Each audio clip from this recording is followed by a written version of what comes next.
जय श्री राम। आप सभी का जीवन मंगलमय हो।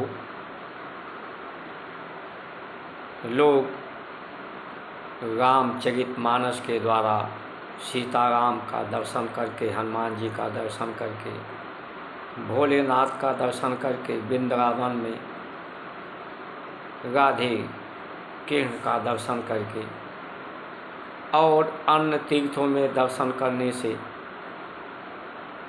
सुख और आनंद प्राप्त करना चाहते हैं, अपने दुखों का निवारण करना चाहते हैं। लेकिन आज सबसे ज़्यादा आवश्यकता है कि आपकी प्रार्थना भगवान तक पहुँचती है। निर्मल मन जन मोहि पावा। जब तक निर्मल मन नहीं होगा तब तक आपकी प्रार्थना वहाँ नहीं पहुँच सकती। जब तक आपका मन निर्मल नहीं होगा, चित्त निर्मल नहीं होगा, तब तक सत्संग धर्म आपके अंदर स्थापित नहीं हो पाएगा। तो सबसे पहले आवश्यकता है चित्त निर्मल करने का, मन निर्मल करने की। इसीलिए चित्त निर्मल, मन निर्मल, बुद्धि निर्मल, तन निर्मल के लिए ही ये भारत की संस्कार, संस्कृति, सनातन धर्म है। कार्य तो सब परमात्मा ही कर रहे हैं, उन्हीं के द्वारा, उन्हीं के आश्रय से सब कुछ हो रहा है। लेकिन ये निर्मल हो जाए तो उनके अनुशंसा, उनका अनुसरण, उनका अनुभव परमात्मा का किया जा सके। लेकिन जब ये निर्मल नहीं है, दूषित है, आज के समय में प्रकृति को दूषित करने की व्यवस्था दिन रात हो रही है। लोगों के जीवन में भोग विलासता बढ़ा करके इसका चित्त भी दूषित करने के लिए बढ़ावा मिल रहा है। शिक्षा के द्वारा जो शब्द हैं, जो भोग की तरफ प्रेरित करते हैं, जिसमें बच्चे पढ़ते हैं उसमें से 10% लोग ही नौकरी मिलती है। और पढ़ाई जिन शब्दों का, जिन विषयों का उनके जीवन में के सार्थक बनाने में कोई उपयोगिता नहीं है, अनर्गल शब्दों का, विषयों का बच्चों पर थोप दिया गया है, जिससे वो दिन रात पढ़ते हैं, रात में देर देर तक पढ़ते हैं, जिससे उनका स्वास्थ्य और मानसिक अवसादग्रस्त होते जा रहे हैं।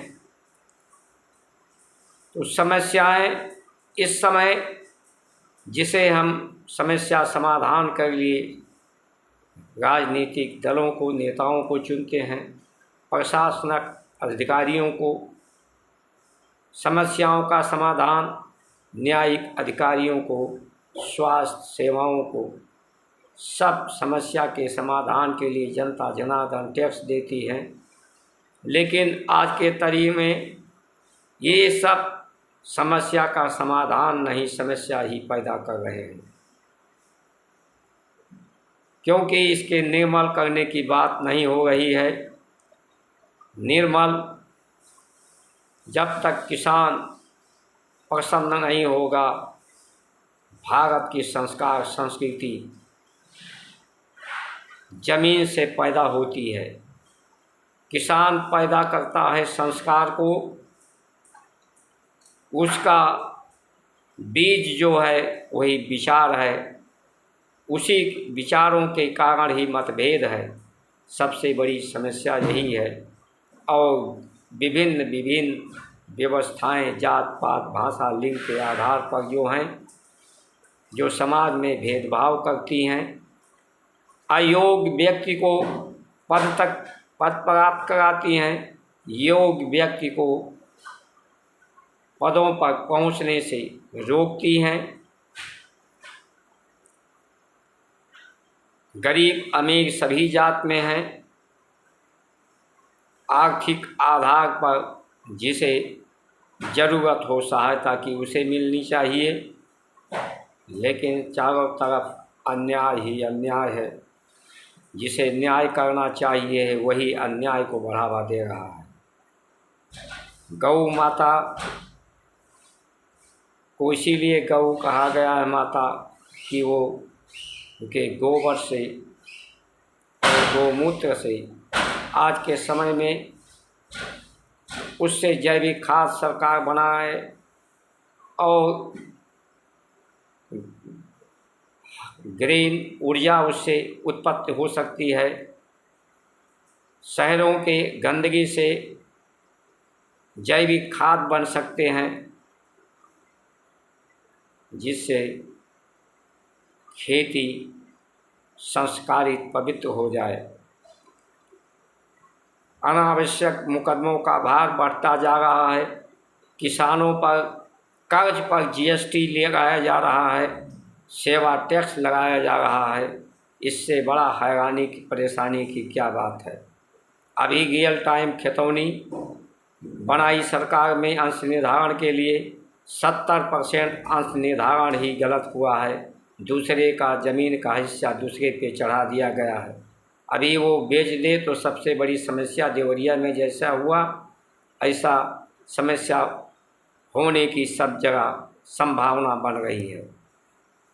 उत्तर प्रदेश आचार संहिता 2006 धारा 24, जिसमें सरहदें टूटने पर सरहदें पुनः स्थापित करने की व्यवस्था है। अधिकांश मुकदमे में सरहद टूटने का रिपोर्ट ही राजस्व निरीक्षक द्वारा नहीं लगाया गया कि सरहद में टूटी भी गई है, लेकिन अधिकारियों के मेल जोल से मुकदमे चल रहे हैं। कई गाटाओं में आबादी बनी है, कई गाटाओं में बाग लगे हैं। जो बाग है, आबादी है, वो राजस्व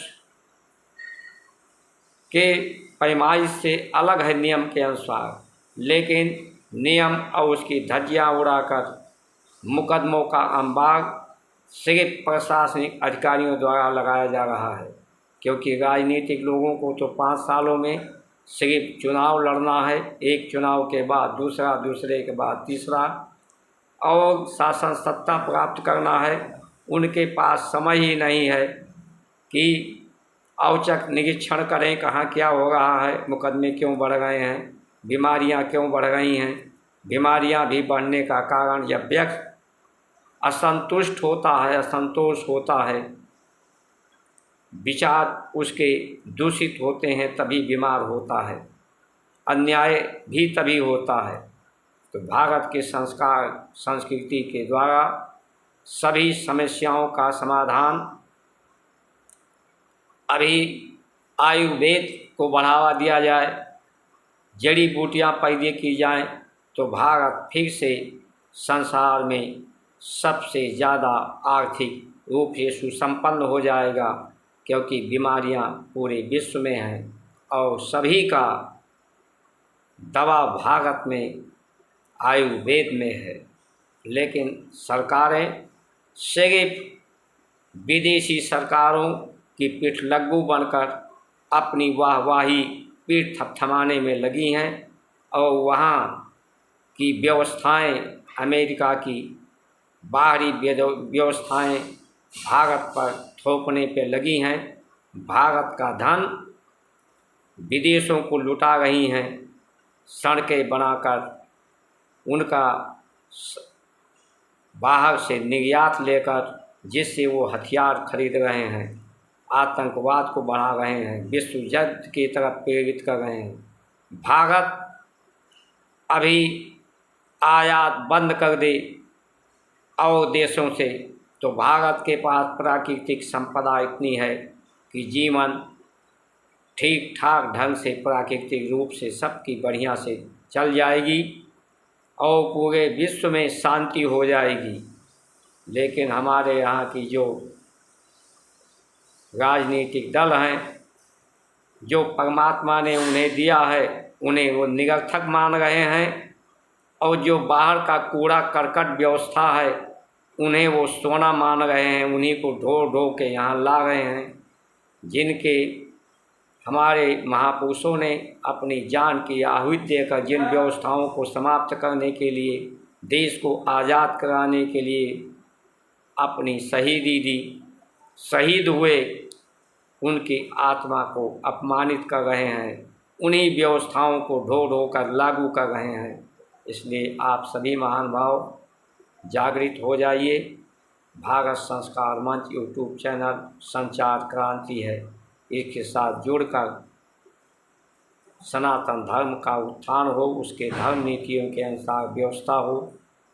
ये जो गए भारतीय संविधान, भारत संस्कार, सनातन धर्म के विरुद्ध हैं, वो व्यवस्थाएं समाप्त हों, जिससे सब व्यक्ति को कल्याण हो, सबको शांति मिले, सब स्वस्थ हों, सब सामर्थ्यवान हो, सब एक दूसरे का सहकार करें, सहयोग करें, सब में सद्भावना हो।